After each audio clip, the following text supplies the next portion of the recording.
You're Locked on the New York Rangers, your daily podcast on the New York Rangers. Part of the Locked On Podcast Network, your team every day.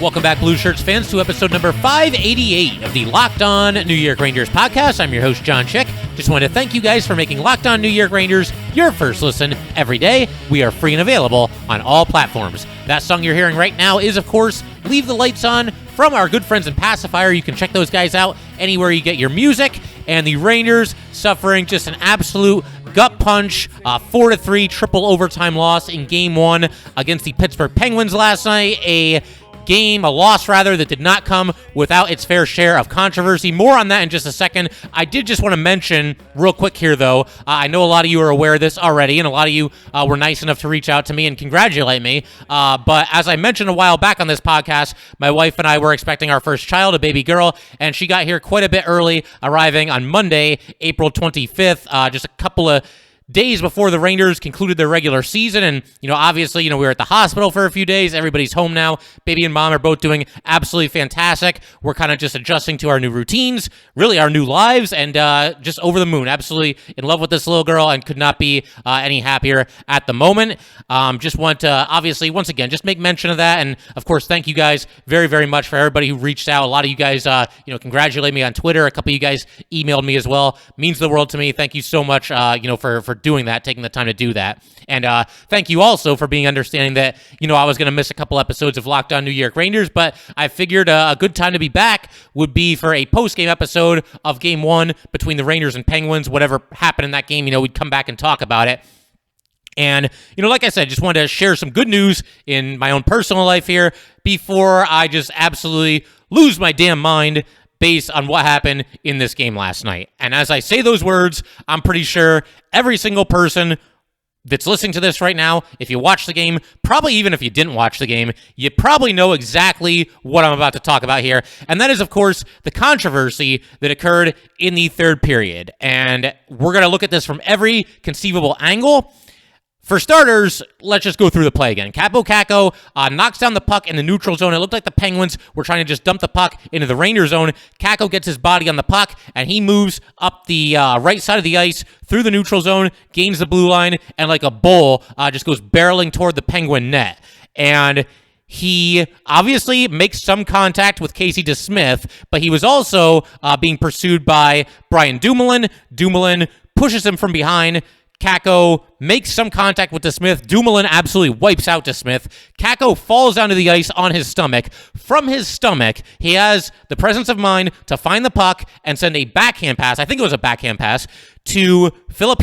And by now, the net's wide open, and Chytil taps it in and scores from the doorstep. And that would have given the Rangers a 4-3 lead with just 3:10 remaining in the third period of this game. Instead, the people hired by the Penguins, the referees, they took a look at the replay and they overturned the call, and the goal was disallowed, and it was still 3-3. The game went into overtime. The game went into double overtime. The game went into triple overtime. And then finally, the Penguins, just a handful of minutes into the third overtime, score. Marino with a shot from the blue line, Malkin with a deflection in front, and they steal, emphasis on steal, Game 1 in Madison Square Garden by a final score of 4-3. So let's go step by step and just kind of break down every single thing that happened on this play. For starters, let me acknowledge the fact. I understand that simply because there was contact from Dumoulin on Kakko, that does not necessarily 100% ironclad mean that goalie interference cannot be called on this play. Because if you interpret the rule in the NHL here, which is always a dicey proposition. You never know exactly what they're going to come up with when they're reviewing these plays, what kind of technicality they're going to cite, what the explanation is going to be. I'm never comfortable watching a replay when it involves a goal having to do with the Rangers, because I just never know that there could be something that looks so plain as day, but they come out and they disallow the goal or they reward a team with a goal, whatever it might be, and you're just baffled by the logic. You're baffled by how they came to that conclusion, and this was no exception to that. Because, again, acknowledging the fact that, Kakko can still be called for goalie interference even if there's contact by the defenseman, the reason for that is because if the refs determine, in this case, that Kaapo Kakko was going to make contact with Casey DeSmith, regardless of whether there was any contact by Brian Dumoulin, then goalie interference can still be called on Kaapo Kakko. So that should at least explain where they're coming from. That doesn't mean the call was correct, because it was not correct. But that is kind of what the ref's logic was in overturning this goal here. If you watch this replay, Kakko's going strong to the net, no doubt about it. Dumoulin's closing from behind. Kakko, when he gets closer to the net, starts to turn his skates to his left, and is starting to look to move parallel across the goal crease there. And at that point, Brian Dumoulin is closing on him.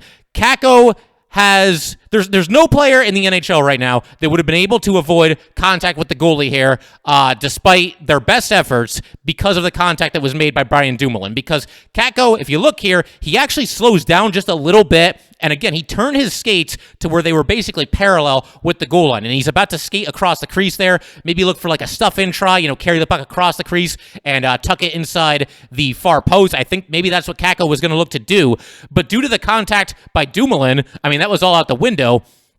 And yes, there was some contact made by Kakko to Casey DeSmith, but he basically just brushed him, and then Dumoulin barreled into DeSmith, and he's the one that knocked DeSmith out of the crease and didn't give him a chance to stop the forthcoming shot by Filip. So, acknowledging the fact, once again, that yes, goaltender interference can still be called, even if Kakko is pushed into the goalie by Dumoulin, this is still 100% the wrong call here to overturn this goal, because the only way you can make this call and overturn the goal on the ice, and again, it was called a goal on the ice, is if you are 100% certain, as the refs, as the league, whoever's presiding over all this nonsense, if you're 100% certain that Kakko still would have made contact with DeSmith regardless of the contact from Dumoulin.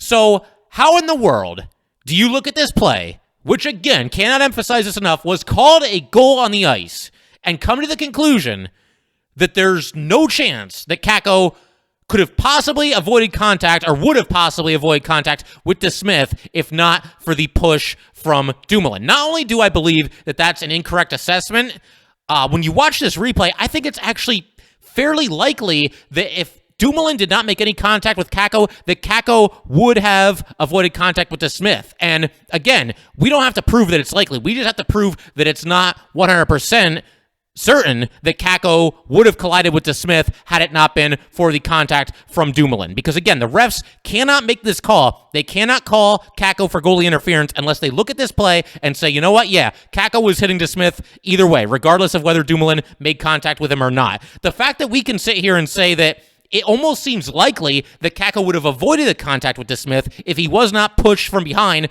by Dumoulin, there's no way this goal ever should have been overturned. And even after the really hard push from Dumoulin, and for the record, I've got no issues with anything Dumoulin did here. He's trying to defend. He's trying to break up this scoring opportunity. It's a tie game. It's late in game one of a playoff series. He's trying to do what he's got to do to break up this scoring opportunity. So it's nothing against Dumoulin. He's doing the best that he can to try to prevent a goal here. But even after the hard push from Dumoulin to Kakko, Kakko still barely touches DeSmith. It looked bad because, on this play, DeSmith, he was knocked about a quarter mile out of his crease, but that's because of the contact from Dumoulin. Again, Kakko brushed against DeSmith, and the only reason he made contact with him at all was because Dumoulin was shoving him from behind. So if Kakko, once again, just barely made contact with DeSmith due to a pretty hard shove from Dumoulin, then how in the world can you sit there and say that Kakko 100% still would have bumped DeSmith, even if not for the shove from Dumoulin. I don't think there's any way you can make that assessment, and I don't think there's any way that this goal should have been overturned because, again, it was called a goal on the ice. The fact that they looked at this and said definitively, yes, Kaapo Kakko was going to make contact with Casey DeSmith no matter what, it's absolutely ridiculous, and the worst part is it's just not that unexpected anymore. And I'm going to get into more detail about that in just a second. There's also another aspect or two regarding this goal that was disallowed here that I want to talk about that I haven't really seen a lot of people talking about all that much. So we're just getting started here. We got a whole rest of the game to talk about as well because this is obviously a tremendous hockey game. I mean, it's a shame that it was, shrouded in controversy and, we didn't really get a clean winner as far as I'm concerned, but we will, once again, get to, the highlights and lowlights of this game in just a second, as well as, finishing up talking about this goal that was disallowed here. But first, just want to let everybody know that today's episode of Locked On New York Rangers is brought to you by Rock Auto. With the ever-increasing numbers of makes and models, it is now impossible for your local chain auto parts store to stock all the parts you need. Why endure often pointless or seemingly intimidating questioning like, is your Odyssey an LX or an EX? And wait while the person behind the counter orders the parts on their computer, choosing the only brand their warehouse just so happens to carry. You have computers with access to rockauto.com at home and in your pocket. Save time and money when using Rock Auto. Rock Auto is a family business serving do-it-yourselfers for over 20 years. Rock Auto prices are reliably low for every customer. Go explore their easy-to-use website today to find the solution to your auto part needs. Go to rockauto.com right now and see all the parts available for your car or truck. Write Locked On in their How Did You Hear About Us box so they know we sent you. Amazing selection, reliably low prices, all the parts that your car will ever need. RockAuto.com. Thanks for making Locked On New York Rangers your first listen every day. For your next listen, check out the Locked On Now podcast. Nightly recaps of every NHL game with analysis from our local experts. It's free and available wherever you get your podcasts. All right, so eventually I definitely want to move on to a couple other things that happen in this game, but I want to just take a few more minutes to sort of collectively vent here, get over this call that went against the Rangers, and, we can all move on to Game 2, which is what I'm sure the New York Rangers themselves have already done. But this was such a, huge call in this game. Obviously, the conspiracy theorists are out, after something like this happens, especially when it involves the Pittsburgh Penguins. And I figure, there's a couple other aspects I wanted to tackle this from before we move on to a couple of other things. There's two things that I haven't really heard a whole lot of other people talking about, and we're going to go into both of those right now. Something that, bothers me about this goal being overturned as much as anything else is that, the New York Rangers, they go into the playoffs this year.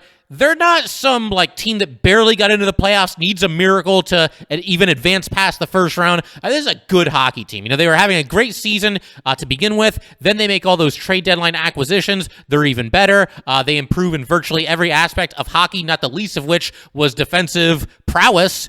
And something that we've said a couple of times on this podcast, at least a few times, over the past months or however far you want to go back is, the Rangers, they got a great team, but imagine how much better they could be, how much more dangerous they would be, and how much more of a Stanley Cup contender they could be if, the kids, the former first-round draft picks on this team would, step up their game a little bit. And that's not to say that, Lafreniere and Chytil and Kakko all had terrible seasons and that none of them contributed. That's not true either. These guys have all had their moments. But once this team, we've said it before, once this team gets bigger contributions from those three guys that I just mentioned, the three former first-round draft picks, that is when they become lethal. And something else that we've mentioned is that, whether it's Kakko or Lafreniere or Chytil or really any player in the NHL, you can make a lot of fans forget about a somewhat underwhelming regular season if you deliver in the playoffs. If you have a big-time moment or two in the postseason, you score a clutch goal, or maybe you even score an overtime goal, whatever it might be, you take off your production season uptick,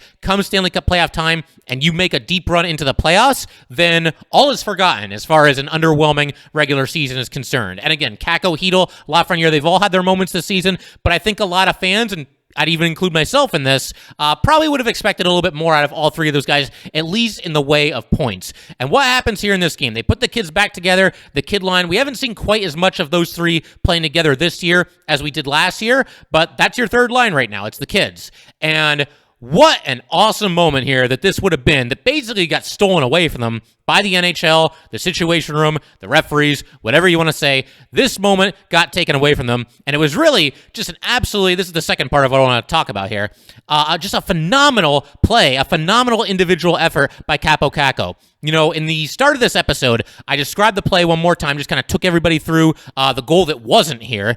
And basically what happened, again, the Penguins, they're looking to dump the puck. Kakko doesn't let it happen. You know, he blocks the puck with his body. It falls to his skates, and there he goes up the ice. And, I mean, just hitting the Jets, gaining the blue line, and, you know, making a couple stick handles, getting his way toward the net, powering his way to the net, trying to get around Dumoulin, and, you know, creating a scoring opportunity by sheer force of will here. And Kaapo Kakko, as recently as probably last year and certainly 2 years ago, there's no way he makes this play. I mean, maybe he prevents the dump in, you know, by the Penguins and at least gets the puck moving in the opposite direction, but he's become such a more assertive player and a more confident player. I don't think 2 years ago there's any chance whatsoever that we see Kaapo Kakko barrel his way to the net the way that he did in this instance here. And that's awesome to see, and it's a sign, once again, that Kaapo Kakko is getting better. I realize a lot of us want more points from him.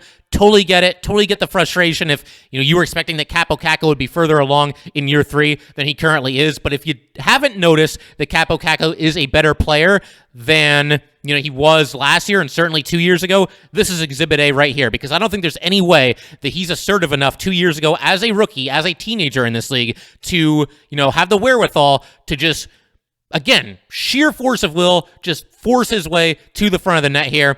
I think if this was a year ago, 2 years ago, he probably, you know, looks to make a pass, maybe dumps the puck deep, maybe hangs onto the puck and tries to find somebody to dish to. I don't think he does what he did here. And it was awesome to see him be that assertive. And then, again, it's an aspect of the play that is not getting talked about enough for obvious reasons, because the goal was disallowed and the controversy kind of steals the headlines. But after Kakko falls down here, after he's pushed from behind by Dumoulin, he's flat on the ice on his stomach, and again, he's able to find the puck, you know, while basically face down on the ice and get a backhand pass to Filip, and Chytil scores from the doorstep. And just great hockey instincts there. Great job, you know, not panicking, seeing the play all the way through, getting it to your open teammate. Would have been a huge moment for Filip as well. I mean, Kakko did pretty much all of the work here, but regardless, you know, Filip, he's in position there, you know, and maybe he was even calling for the puck on this play. Hard to say for sure because he kind of had his back toward the camera when they were showing the replays, but Kakko gets the puck to Chytil, and Chytil scores, and this goal should have counted. And even Lafreniere, you know, I realize he didn't touch the puck on this play, but he was driving hard to the net on this play as well. He was creating at least a little bit of havoc in front, you know, in the goal crease there. The kid line had their moment taken away from them, and that sucks because the Rangers are a team, you know, as I was just talking about a second ago, they could go on a deep run this season in the playoffs. And what have we been talking about? Just how lethal this team could be if the kids really kind of pick up their game. And this was going to be their moment right here. This is going to be the biggest moment of Kaapo Kakko's hockey career to date, the biggest moment of Filip hockey career to date, and it gets taken away on some nonsense technicality, and I don't even know what else to say about it. You know, it is what it is. It does feel like there are times the Penguins get bailed out by the referees. There were a couple of stats that were going around. One thing that's pretty well known is that the Penguins are the least penalized team in the NHL. Now, I'm not going to sit here and say that that means that the refs are in their back pocket or this, or that, or the other thing. And it could also suggest that, you know, this is a veteran team. They're smart. They are wise enough not to take a lot of penalties, to do their best to stay out of the penalty box. That certainly probably has something to do with it. But they are the least penalized team in the NHL. That is worth pointing out. They are also 8 for 8 in challenges this season. So every single time the Penguins have challenged anything that happened on the ice, they have won said challenge, which is a little bit ridiculous. I mean, you're going to tell me that all 8 times that the Penguins used their challenge, that they were in the right and that there was indisputable evidence to turn the call in their favor. I find that very, very hard to believe. I'd be ready, willing, and able to sit down and watch all 8 of those plays. I mean, I don't know. Maybe somebody listening to this can put that together for me, and I can take a look myself and just kind of go through it. But that's ridiculous. I don't think any team in the NHL issuing 8 challenges should get all 8 of them overturned. Now, Maybe this is a rare situation where all those calls indeed should have been overturned. Maybe it's a thing where, Mike Sullivan is smart when it comes to his challenges. He only uses them in spots where, he fully expects the call to go in his team's favor, but that's a little bit suspect as well. And, we're going to get into some other things as well. Again, it was a 3 overtime game, but I did think it was very, very important to certainly talk about this play. But I'm going to leave you guys with one more question as it pertains, to this play here and the call being overturned. What happens on this play? Same score, same situation in the game, 3-3, 3 minutes and change remaining. What happens if the exact same thing happens, but it's Sidney Crosby going toward the net, and he makes this exact same amount of contact with Igor Shesterkin, and they call it a goal on the ice, and let's say, Malkin was there to stuff in the rebound or whatever. They make the same call on the ice, they say that it's a good goal, and then the Rangers challenge, and the refs go to take a look at it. Is this call going to be overturned in that situation? And I'm not even going to answer that question. I'll just let you guys form your own opinions on that. Maybe it would be, maybe it wouldn't be. I think it's a question worth at least asking here. But like I said, we're going to get into a couple other aspects of this game. I'm also going to tell you guys why it's definitely not panic time for the New York Rangers. Yes, they are down 1-0, but there's a couple of reasons why I still feel really good about the Rangers' chances in this series going forward, and I definitely believe in their ability to respond, to some adversity here. So we'll get to all that in just a second, but first, just want to let everybody know that today's episode of Locked On New York Rangers is brought to you by Built Bar. Summer is coming, and with summer, you're going to need some food on the go. Built Bars are the perfect snack to take with you on family vacations. Throw them in your bags, in your kids' backpacks. Make sure that everyone has a bar so you are fueled for your summer adventures. The best part about Built Bars, they are healthy and delicious. No more sacrificing delicious food for health. With Built Bars, you can have both, and it's easy. All you have to do is go to Built.com and order now.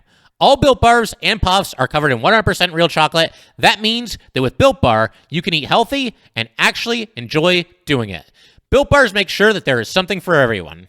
Most Built Bars contain 130 calories, 4 grams of sugar, 4 net carbs, and 17 grams of protein. Compare that to a candy bar, which usually has around 240 calories, 30 grams of sugar, and dozens of net carbs. Go to Built.com to get all your favorites. Banana cream pie, raspberry, double chocolate, and so many more. They are all delicious, and new flavors are coming out all the time.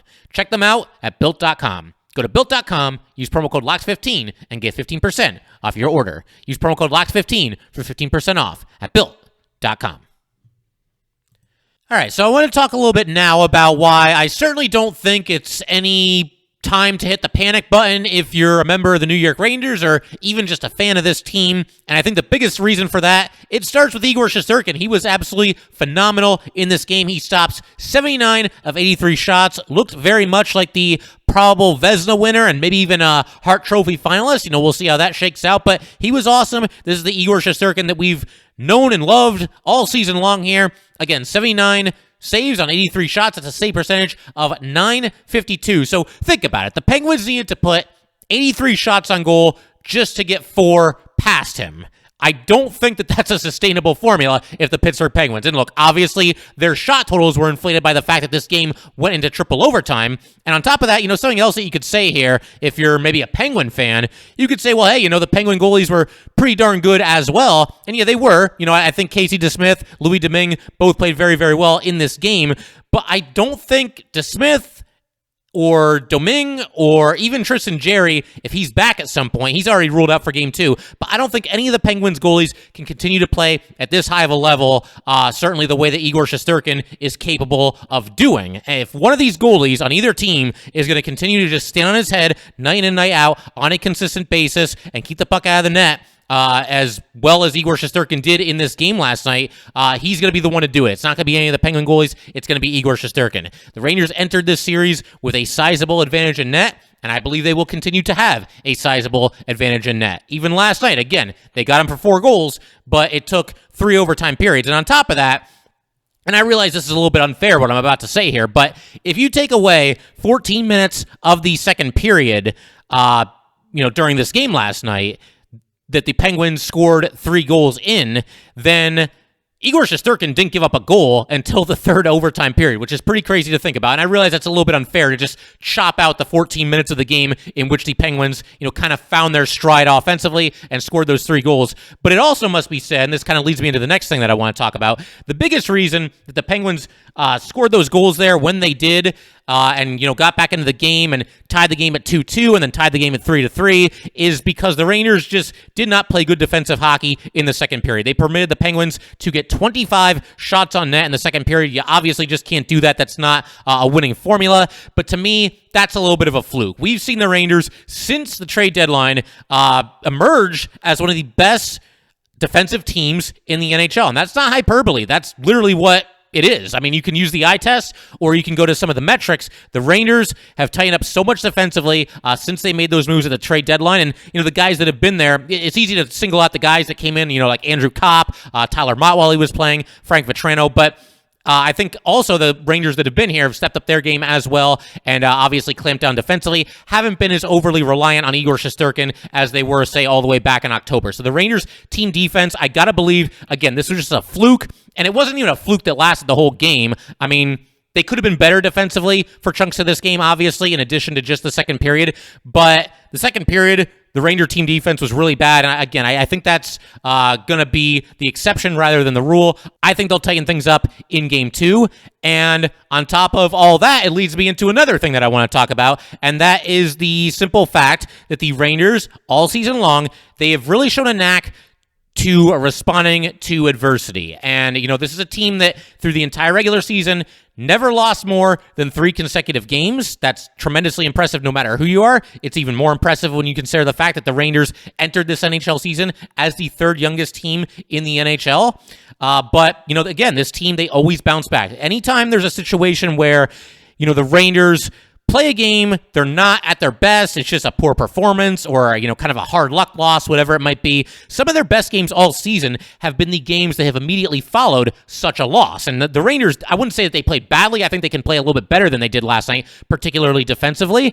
But this was definitely a hard luck loss, and this gives them an opportunity to bounce back from this defeat as they've been doing all season. That's kind of been their MO. It's been one of the most enjoyable and likable traits about this team is that when they get knocked down, they don't stay down. They get right back up. They got Game 2 in Madison Square Garden. The place is going to be rocking again. The Rangers are going to come out flying, and I fully expect them to get that win, get this series even, heading back to Pittsburgh. Because again, whether it's, the players taking it upon themselves to respond, whether it's Gerard Gallant and the coaching staff that, they know how to motivate these guys or push the right buttons or whatever it might be, this team, far more often than not, always bounces back from a difficult loss. And I think we're going to see the same thing in the playoffs as well. Another thing of note coming out of this game is the very simple fact that the Penguins caught a massive break late in the third period. We already talked about that in great length earlier in this episode, so we don't need to go into it in too much more detail here, but the odds of the Penguins catching just a massive break like that again and again and again in this series is not very likely. I think the Rangers will, frankly, just play too well in Game 2 for any amount of puck luck or anything like that to even make a difference. I look for the Rangers to come out and win big in Game 2. I really think they're going to hit the ground running here. They're going to recognize the importance of getting the win in this Game 2, and they're going to get this series even heading back to Pittsburgh once again.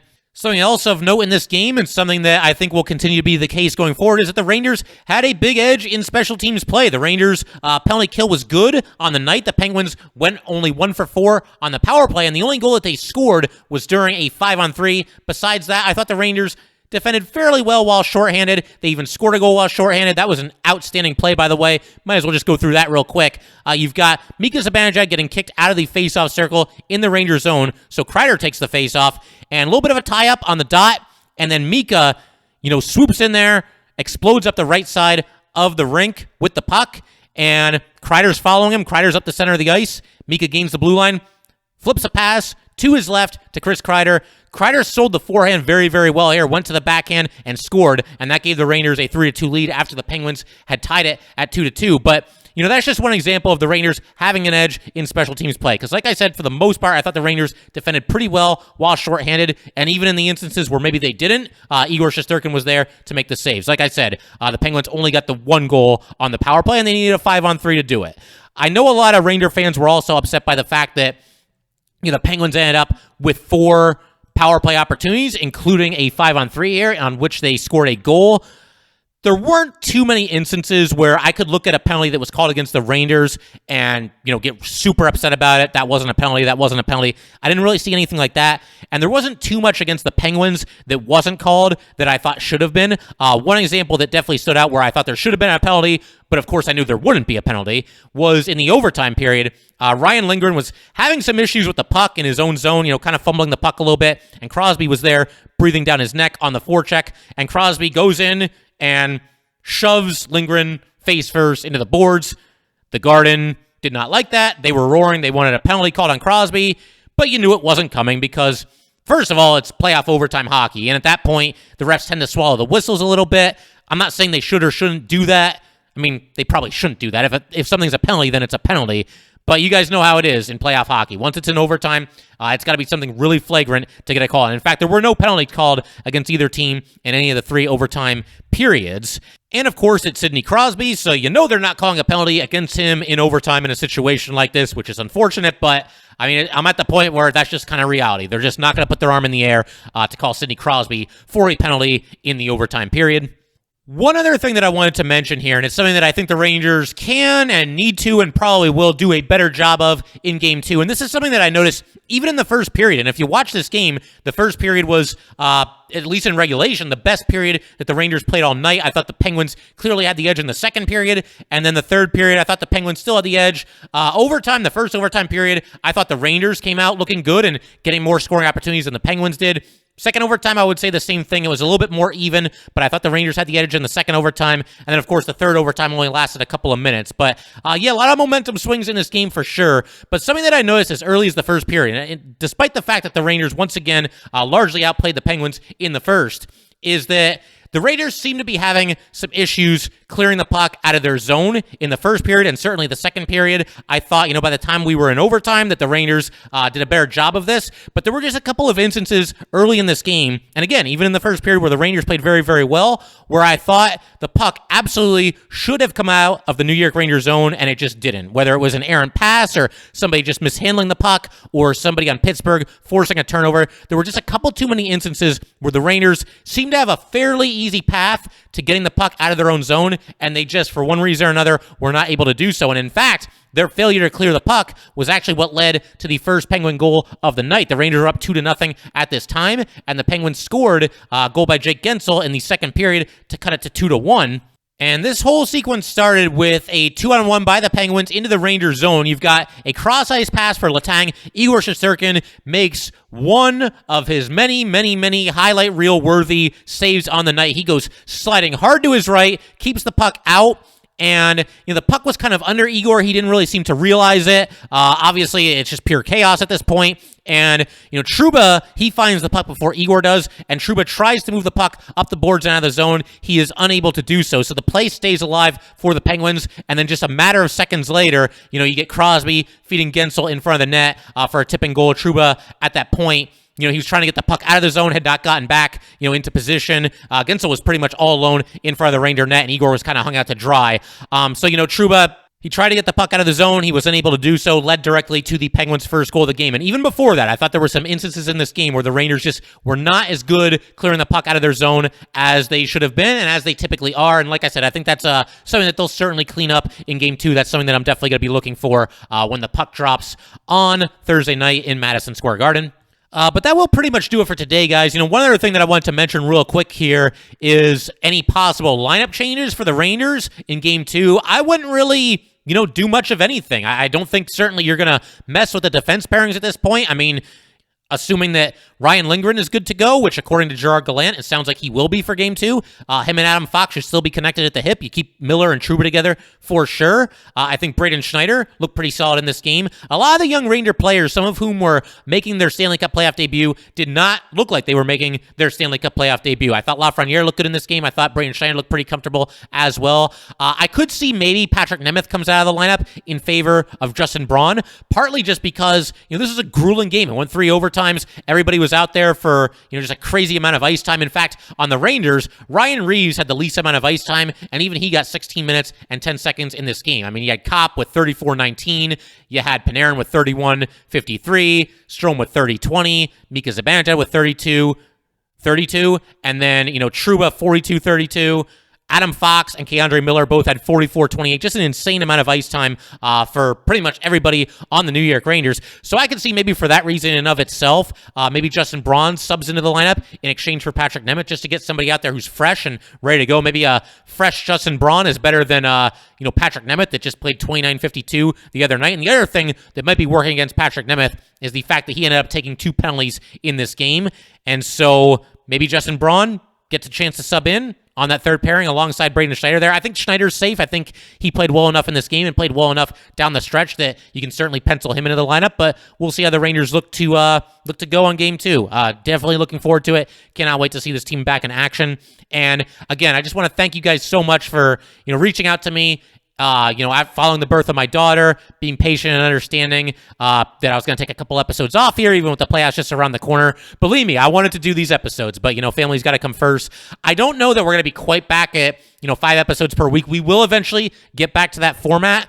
What I certainly will do, barring anything unforeseen, is have an episode after Game 2. We'll maybe look to do an episode between Games 1 and Game 2, but we will definitely have an episode, I would say, after Game 2, a post-game episode. We'll see if we get one in between that time, before Game 2 happens. Because so much happened in this game, and this episode's already running long. There's a boatload more I could talk about, but I thought it was appropriate once again to break down the non-goal, the goal that wasn't by Filip from every conceivable angle, and then just kind of run through a couple of other things that I noticed in this game as well, a couple other talking points to come out of this game. But we will be back at some point, and we'll certainly do a post-game episode for Game 2. One last thing I want to do, give a big shout-out to Mr. Gil Martin of Locked On New York Islanders and Locked On NHL for subbing in for me. He teamed up with Hunter Hodes. Both those guys, 2 of the absolute best, absolute pros. I thought they did a phenomenal job with their crossover episode previewing this series.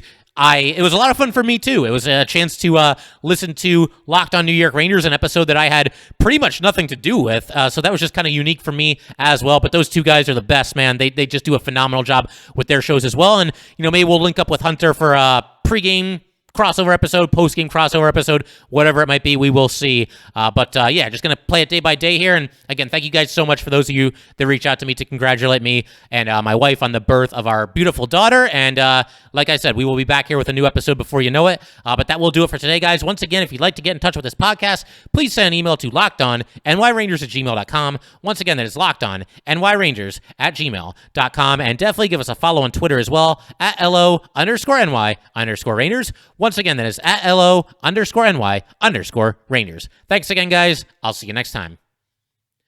Thanks for making Locked On New York Rangers your first listen every day. Now make your second listen Locked On NHL. From first-round matchups to each Stanley Cup kiss, Locked On NHL covers the playoffs like no other. Hear the latest news and opinions from local experts every Monday through Friday. It is free and available wherever you get your podcasts.